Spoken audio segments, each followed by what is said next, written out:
السلام عليكم ورحمة الله تعالى وبركاته. بسأل هذا بغداد أونلاين أكاديمي iyo korsadani professional email writing skills.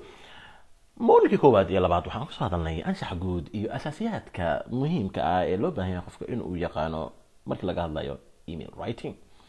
Haddaba mawlidkii saddexaad waxaan ku eegi doonaa email structure amaba qaab dhismeedka emailka qaybaha kala duwan uu emailka ka kooban yahay. Wuxuu ka kooban yahay mawlidkan qayb koowaad iyo qayb labaad. So marka haddaba aynu bilaawno qaybta koowaad ee mawlidkeeni email structure. Email structure, the first thing I want you to think about is your current email.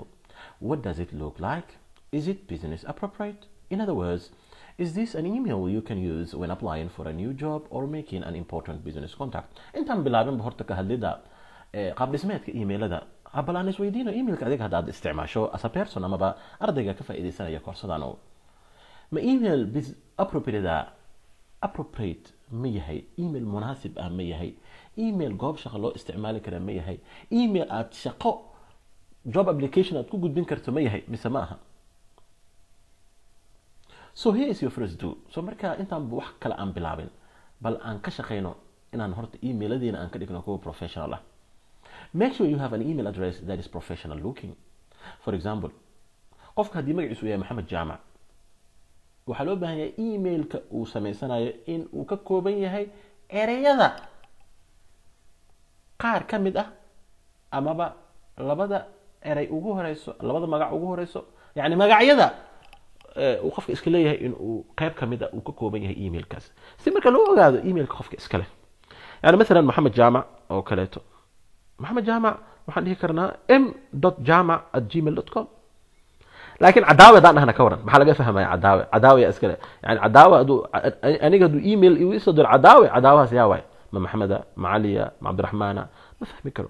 لكن ام جامع دو إيميل يصدره then I can understand that إيشك this is محمد جامع at least يعني. so marka runtii muhiim waaye marka runtii waxaad arkaysaa in badan ardada anaga maadaama shahaadooyinka aan ugu dirno emailada waxaad arkaysaa emailo funny ah كاخص للسيناء يا يعني مثلا سمارة إيشك محوها جعيله يعني الكعسة يعني وحس إيميل ما نقدان ولا ليال بروفيشنال معه. يعني هذا إيميل بروفيشنال ضربته وإن ما قاعد وكم وخذ إيميل كاس وعداته قفك إيميل كإسكله إنه يهي actually يعني قفل يخانه وما يصير أخصن كرو ومهم. سو مركا runtii arintan aan ka shaqeeyna already hadii emailkaagu professional uu yahay magacyada qayb ka mid uu ka kooban yahay good and fine. If not, please sameyso email professional. marka waa warta first thing first intaasaan ka bilaabeynaa. haddaba emailada waxay ka kooban yihiin four basic ay ka kooban yihiin afar qayb oo basic ay emailada ka kooban yihiin. waxay kala yihiin afartaas subject line waa cinwaanka guud ee emailka, the greeting waa salaanti, the email textiga yani bodyga emailka ama nuxurka emailka iyo closingkii gabagabadii emailka. qaybtan koobaad waxaan ku eegi doonaa insha Allah subject line iyo greeting. qaybta xigta part 2 model 3 waxaan ku eegi doonaa email text and closing. haddaba aan ku bilaawno the subject line وعنوانك إيميل لأن عنوان والإيميل وبلادرة وإنه عنوان لهذا أما subject. We always write a subject line, our heading. This is the first we always do when writing an email. We're very important. You should introduce the topic of the email and get readers' minds focused. يعني subjectي وحلو تلقى إنه introduce قريو إيميل كان. يا مثلا وحربت إن شغالها وشكته إنه meeting جرو خميس وصعته. Then عنوانك إيميل كأنه ناخذ meeting. Yeah, Thursday's meeting or next Thursday's meeting. أما بقى weekly meeting. يعني وإنه introduce قريه. Yeah, email كالقريه و very important. So the subject line should be as clear and specific as possible. وإنه clear نخذه وإنه specific نخذه as possible. wax mugdi ku jiro oo aan la fahmi karin oo sarbeeb ay ku jirto looma baahna. يعني مثلا waxaa qortay good news. good news maxaa way good news kan يا ما مشاركي لو كردين ربا ما فصح بعض ذاتك لسين ربا ما يعني what is the good news يعني good news ما نكون subject line يعني ما نكون يعني لكن قفك وحلو بها هي يعني عنوان كليرة specific قفك ما عنوانك أركبه وفكرة في عنك قاعدين كرو وحا إيميل كان وكو قطمه أما بنحرك إيميل كأو وح بدن كفهم كرو. waxaa la yidhi don't forget about the basics of writing in English, like spelling things correctly and getting your grammar, punctuation and capitalization right. يعني subject markaad qorayso nafirkiisa waxaa loo baahan yahay inaad ka fikirto spellingkiisa, grammarkiisa, punctuation. يعني مثلا waxaan hore usoo sheegnay meeting iyo meet Englishka طبعا meet hilib waa la dhahaa, meeting يعني waa shirkin waa la dhahaa, waxay kala duwan yihiin spellingka sama. يعني مثلا haddii aniga aan ola jeedo shir, haddii aan hilibka qoro ka waran meet MEAT haddaan qoro ka waran oo subject line-kayga uu yahay next Thursday's meeting oo MEAT uu qoro, amaba a meet yani soo marka qofka waxaa loo baahan yahay horta spellingka grammarka horaan usoo sheegnay wuxuu ka bilaabanaya subject line intaan la teginba horta body of the text email intaan la teginba subject line ku ka bilaabanaya qofka inuu soo jeegarayo iska fiiriyo. Paying attention to this starts even at the subject line. يعني qofka inuu grammarka iska fiiriyo, punctuation iska fiiriyo, capitalization ku fiiriyo. waan arki doonaa insha Allah si guud ahaan aan uga hadli doonaa punctuation iyo capitalization modulka xiga modulkan, laakiin qofka waxaa loo baahan inuu ka taxadiro arrimahaas insha Allah. So marka we will go over this in more detail later in the modulka afaraada insha Allah aan uga hadli doonaa, laakiin hadda muhiimadda waxa weeye halkan kow horta subject line la iskaga baahiyaan. horaan usoo sheegnay waa inuu subject line jiro. hadduu qofka no subject emailkiisa uu yahay emailkaas haddaan la furin qofkaas cidna ma eedi karo, laanno no subject email qofka furaya yuu yahay. anigana maxaan u furaa, sababtan u furayna xayta laanno aniga qofka yani waa inuu ii sheego cinwaanka emailkan, sababta emailkan uu soo qoray waa inuu ii sheego, waa inuu cinwaan ii soo qoro. ya dadka marka inta badan waxaa dhacdo way iloobaan, ya way iloobaan, in la iloobana maaha, waana muhiim, waa very important. waxa xiga marka greeting ayaa xiga.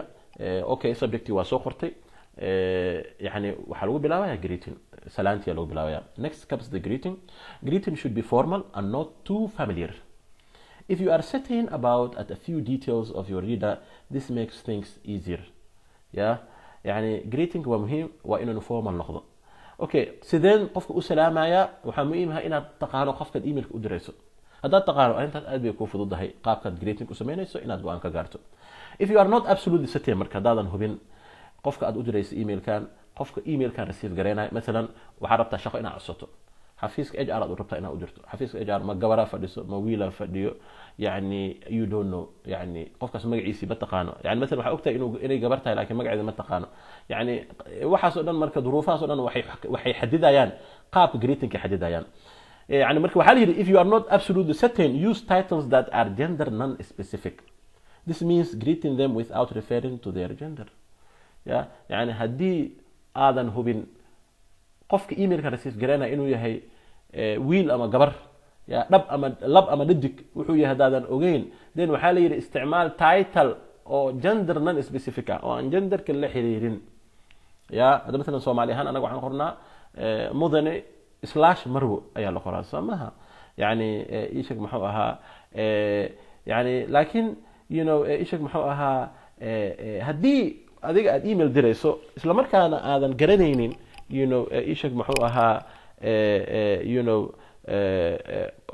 qofka ishag muxuu ahaa inuu lab ama dhadig wuxuu aadan garanaynin, waxaa isticmaalaysaa erayo aan ka tarjumaynin lab ama dhadig. مثلا dear manager, dear director, dear officer, dear HR manager, dear sales manager.